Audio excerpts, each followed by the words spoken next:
They laughed when I lost everything. They didn't know I was taking notes. My name is Alina Reyes. I'm 29 years old, and the night my family toasted to my fresh start after my divorce was the night I decided to destroy every illusion they had about me. It happened on a Sunday. The dining room smelled like rosemary chicken and red wine. My mother insisted on hosting what she called a healing dinner. My ex-husband Daniel had left me 3 weeks earlier for a woman from his firm, someone younger, quieter, less ambitious, as my mother so kindly put it.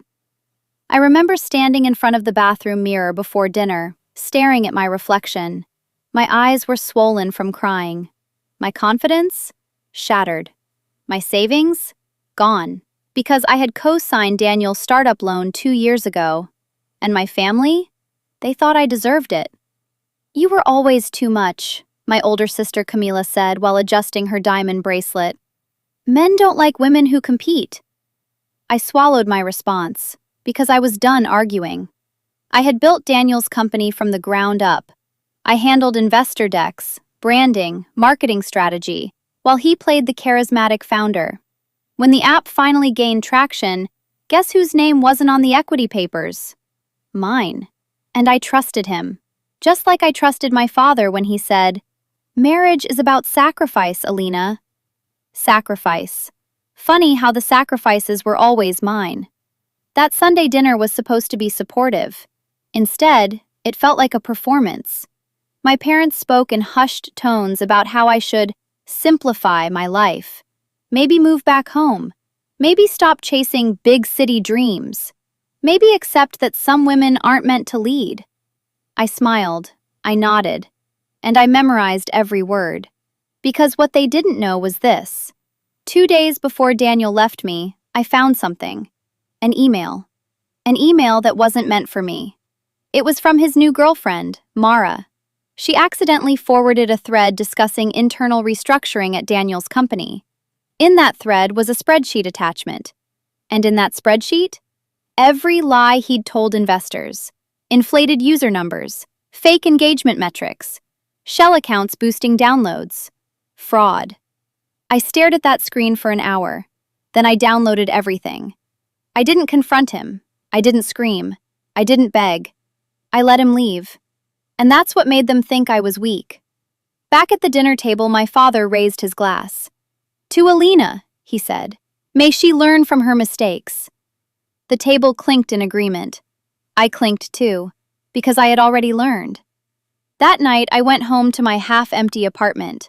Daniel had taken the espresso machine, the artwork, even the throw pillows. But he left something else. Access. He had forgotten to remove me from the back-end admin panel. The company server still recognized my credentials. I logged in. My fingers hovered over the keyboard. I could see live analytics. I could see investor communications. I could see the upcoming Series B funding announcement scheduled for Friday. $10 million, based on falsified data. I didn't sabotage it. Not yet. Revenge isn't about impulse. It's about timing. Over the next week, I became invisible. I deactivated my Instagram, stopped answering calls, let my mother tell relatives I was taking time to reflect. But I wasn't reflecting. I was building. I contacted a former colleague, Raphael, a compliance analyst I met during an accelerator program 2 years ago.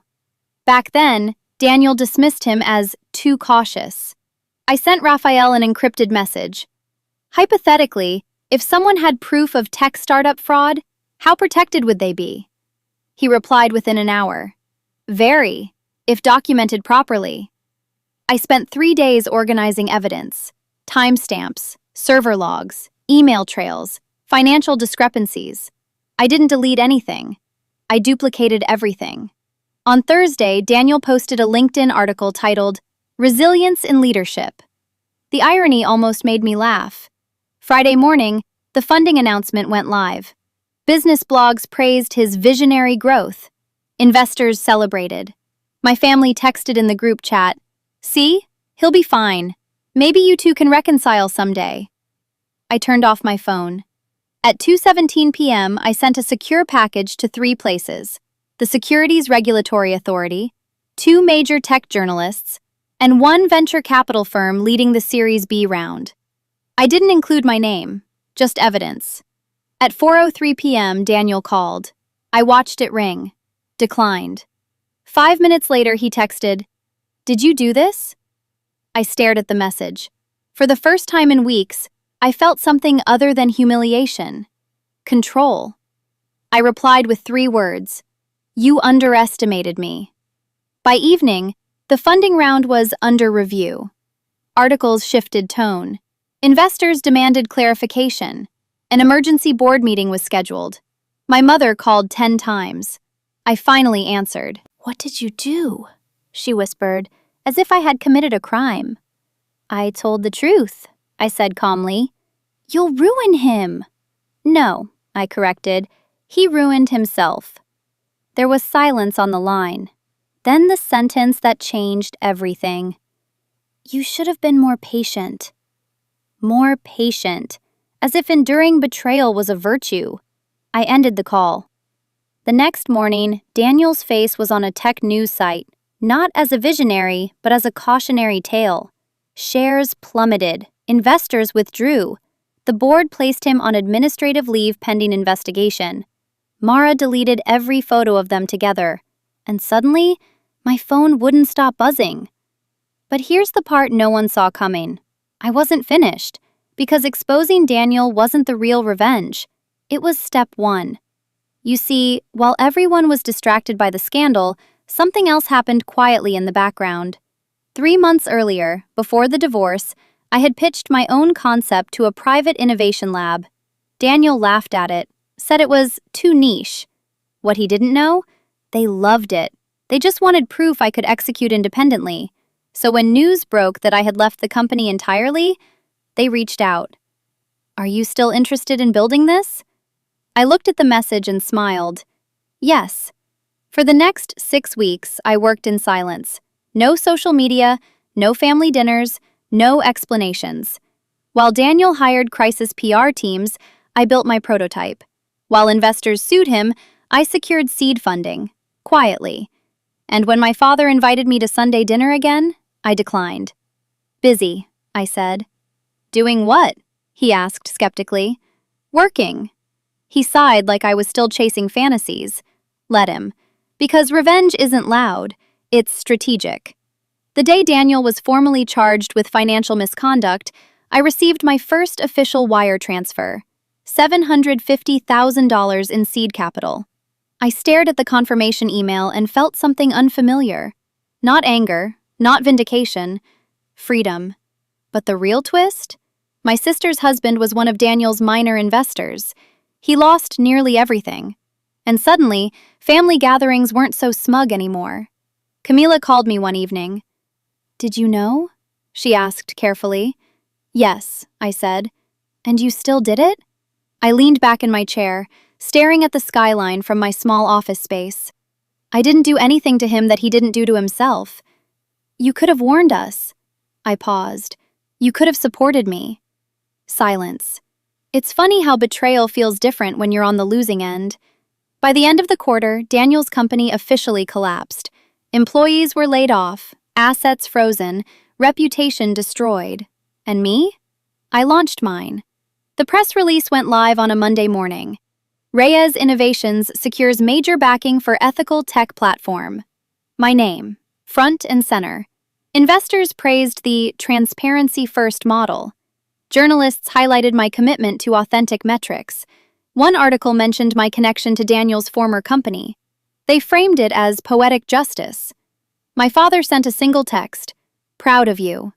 2 words, "Years too late." I didn't reply immediately, because the truth is, revenge doesn't erase scars. It just changes who holds the power. But as I stood in my new office, glass walls, city lights reflecting back at me, I realized something. They laughed when I lost everything. They whispered when I moved back into my tiny apartment. They toasted to my lesson. But they never imagined I was taking notes. Every insult, every dismissal, every underestimation. And this was only the beginning. Because Daniel wasn't the only one who underestimated me. And family? They're about to learn the same lesson. To be continued. They thought it was over. That was their first mistake. And by the time they realized I wasn't rebuilding my life, I was rebuilding the board. Daniel's scandal dominated headlines for weeks. His company collapsed, investors sued, and former employees testified. Public sympathy? Minimal. The tech world loves a comeback story, but it loves a downfall even more. But while everyone watched him fall, no one noticed who was quietly rising. Me. Reyes Innovations didn't just launch, it surged. Our platform was built on one radical concept: transparent analytics. No inflated numbers, no vanity metrics. Every client dashboard showed real engagement, verified user activity, blockchain-validated reporting. The same area Daniel had falsified became my specialty. Journalists called it a direct response to industry deception. Investors called it the future of compliance tech. I called it poetic. But this story was never just about Daniel. It was about my family. Because when Daniel's company officially filed for bankruptcy, something else happened. My sister Camila's husband, Eduardo, was exposed as an early silent investor. He wasn't charged with fraud, but he had ignored warning signs. He trusted Daniel blindly, just like they all had. The financial loss hit hard. Their house refinance collapsed. The luxury vacation stopped. The diamond bracelet Camila loved quietly sold. And for the first time in my life, Sunday dinners weren't hosted at their place. They moved them back to my parents' smaller home. I went, not for validation, for closure. The air felt different when I walked in that evening. No condescending smiles, no subtle remarks about my ambition, no pity, just tension. My father cleared his throat. "Business looks good," he said carefully. "It is," I replied calmly. My mother avoided eye contact. Camila stared at her wine glass. Eduardo finally spoke. "You knew it would collapse." "Yes." "And you still let it happen." I met his gaze. I didn't let it happen. I refused to stop it. Silence settled like dust. That's when my mother whispered the words she never thought I'd hear. "We didn't think you were capable of something like this." Exactly. They didn't think. That was the problem. For years, they labeled me dramatic, too intense, too career-driven.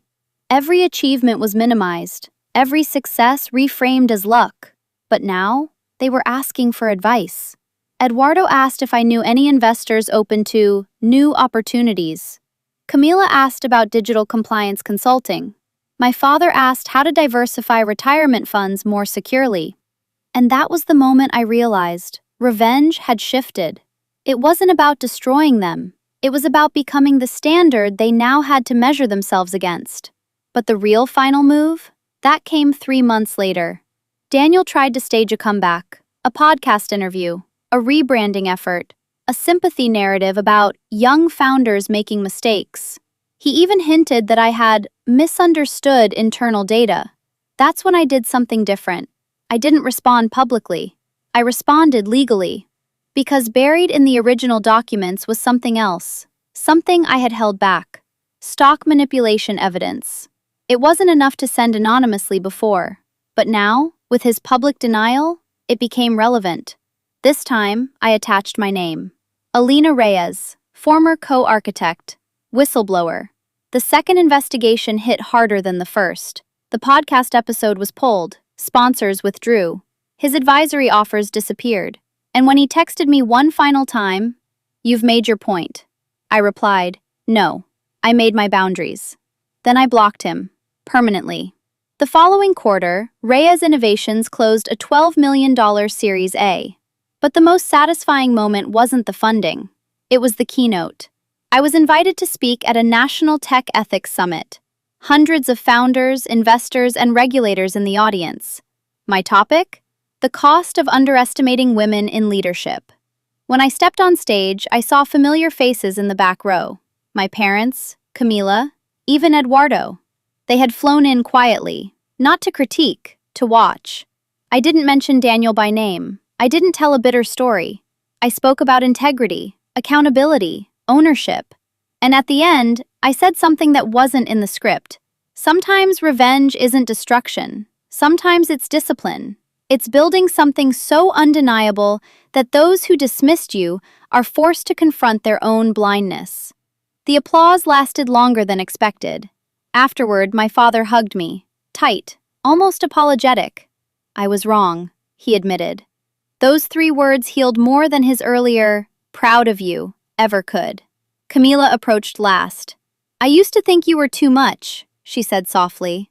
I smiled. I am. And I walked away. Because here's the truth no one talks about. Revenge doesn't always look like fire. Sometimes it looks like elevation. Daniel faded into industry footnotes. My company expanded internationally. And Sunday dinners? They changed. No more subtle digs. No more advice about shrinking myself. No more comparisons. They listen now. They ask. They respect. And as I sit in my office overlooking the skyline, the same skyline I once stared at from a half-empty apartment, I understand something powerful. They laughed when I lost everything. But losing everything forced me to see clearly. Who supported me? Who doubted me? Who underestimated me? And in the end, the greatest revenge wasn't ruining him. It was becoming untouchable. And the best part? I did it without becoming what they thought I was. Cold, bitter, vindictive. No, I became strategic, unapologetic, unstoppable. And this time, when they raise a glass at Sunday dinner, it's not to my lesson, it's to my legacy.